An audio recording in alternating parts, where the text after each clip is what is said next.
question is, how did you get into technical writing? Um, I started after teaching for 20 years. I decided I wanted to try something new. So I started to do some freelance work. And a lot of the work that I was doing was writing curriculum and assessments for ed tech companies. And I was approached by one of the ed tech companies that I was working with to work on their technical writing side. So I kind of went from more of a creative writing, which I still do as well, but that kind of morphed into doing some technical writing as well. Okay. And then just for some background for the people who are reading or listening, who are you and what do you do today? Okay. So, Yeah, my name is Jonathan Haas. I am currently a freelance writer. I split my time between freelance technical writing, where I work with companies' help centers or helping them design internal documents to use. I've written some sales documents, and I also write school curriculum and assessment. awesome. And then in terms of just ensuring that you had a successful, like, I guess, career growth within technical writing, what were some things that you did that you felt like really helped you? I think the biggest thing that I did when I first started technical writing is I was not afraid to ask questions. We get tasked a lot of time to create documentation that's never been documented before, or it's a brand new product and things aren't always real clear. So you have to be able to communicate and ask questions when you don't understand. That was something that I had to learn really quickly to do. Is when things don't make sense, you've got to get them figured out, and trying to figure those things out on your own. You want to be resourceful. You don't want to depend on other people, but it just saves you a lot of time and energy. And in the end, it helps you create a better product. Awesome. And then what are some of the most important skills? Question asking in itself is its own skill, but there are other skills in technical writing that you can say that helped you. Having a sense of urgency while still maintaining good detail. I think a lot of technical writers get bogged down kind of in the weeds, making sure that everything is absolutely perfect. And obviously that's a huge part of technical writing, but there are other times where you just get bogged down with things and you lose, the big picture of what you're trying to accomplish. So really just making sure that you remain detailed while focusing on that end goal. Awesome. And then what are some of your favorite tools in technical writing? Snagit. I love Snagit. I do a lot of screenshots and explaining steps. So just there's all kinds of ways that you can get screenshots and record videos and do that. But I think Snagit's the best. And in terms of technical writing and picking a job within the industry that you'll enjoy, what's the thought process that someone should go through to ensure, they're like, hey, I know that I want to be a technical writer, but now what industry do I work in? Where do I want to apply that skill set?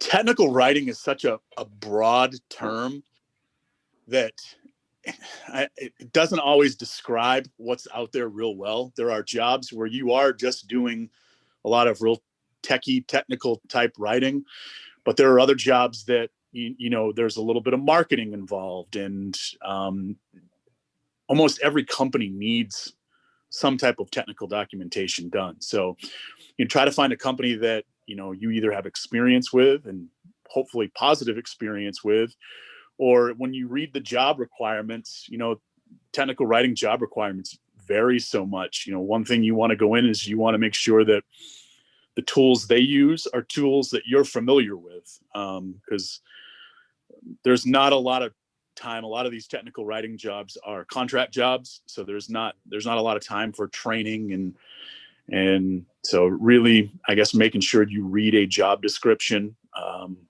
That's one thing I found. When I first started, I'm like, oh, I can be a technical writer. I've done this now. I can apply for that. And then I started looking at the description. I'm like, nope, definitely not qualified to do that. There's a lot of requirements, and you really need to make sure you're aware of what they are. Okay. And then where do you see the future of technical writing going in terms of like growing industries, new tools coming out, and just the landscape? I think we learned with COVID how important people having digital products that are flexible, um, how important that's going to be going forward. I think a lot of the things from COVID, some things will get back to the way they were before, but I don't think a number of things will. And companies going to have to adapt their programs. And when they adapt their programs and services that they offer, they're going to need someone to explain those things. And I think that technical writers are going to be the ones that do that. So I think that in the future, there's going to be a lot more opportunities for people who really want to get into technical writing. And I just the tools just in the little while that I've been a technical writer, the tools just kind of keep getting better and better. Flares, there's so much that you can do in Flare. Even Zendesk, I know we use Zendesk a lot. There's a lot that you can do there. And again, tools like Snagit make technical writing so much easier than it was before. Awesome. And then what are some hurdles that technical writers go through in the workplace and that they should ultimately be prepared for if they're new to technical writing?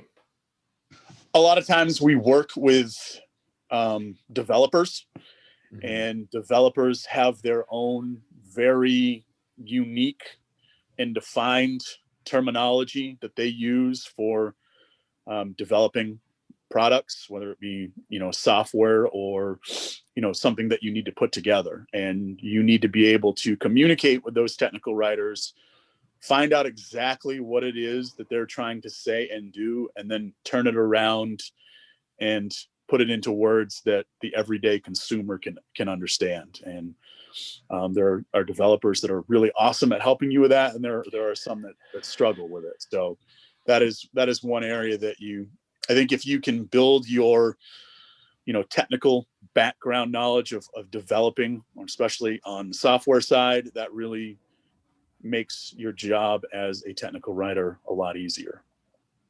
Cool. And then what are some signs that like technical writing is for you or possibly isn't for you? If you don't like to do research, it's not for you. If you don't have a good attention to detail, it's probably not for you. If you get bored easily, it's probably not for you. There are a lot of times where we spend a lot of times talking about, I work with a great team, and we spend a lot of time talking about things like sentence structure and how we're going to organize an article for the best way for the customers can understand it. And that's not for everyone. I like to see, I know when we do that stuff and we get kind of bogged down into it, that it has a great impact on the end product. So that keeps me engaged with it. But that's not something that everybody will want to stay engaged with. Okay. And then any other advice that you have for people who are looking to break into technical writing? Kind of diversify your skill set. Learn a few tools. That was one thing that's kind of held me back at the beginning and still really holds me back a little bit. My background is not in technical writing, so I don't have a lot of experience with a lot of different tools. So as job postings come up, that I need to be really aware of what those tools are, because I've limited myself right now with what I can apply for based on what I can do. The more experience you have with the different tools and the more background that you have, it seems kind of nerdy, but one of the things that I do now, I've worked on a bunch of companies, help centers and documentation with instructions. When you take out instructions out of a box, or you're on a website that has a help center, take a look at it and see how they're structured, and start thinking about how maybe that you would do this differently, or how you would improve this. I find myself now being extremely critical of the instructions that I get to put things together, that I would do them in a different way. So that's just something that you can do that's free and easy and it's challenging, and to some might find it fun to do as well. Awesome. And then if people are looking to reach out to you, like new technical writers, what's the best place for them to find you online? LinkedIn's a great place, not just to connect with me, but with the technical writing community. It is kind of a specialized community, but there are some great resources out there. And I think the one thing that I've found is there a lot of people are willing to give advice and share experience and share ideas. So yeah, LinkedIn would be a great place to connect with me. Shoot me a message, ask questions. I'll answer them if I can, and if I can't, I know somebody that can. Awesome. Well, I appreciate you taking the time, John, for the interview and running through all the questions.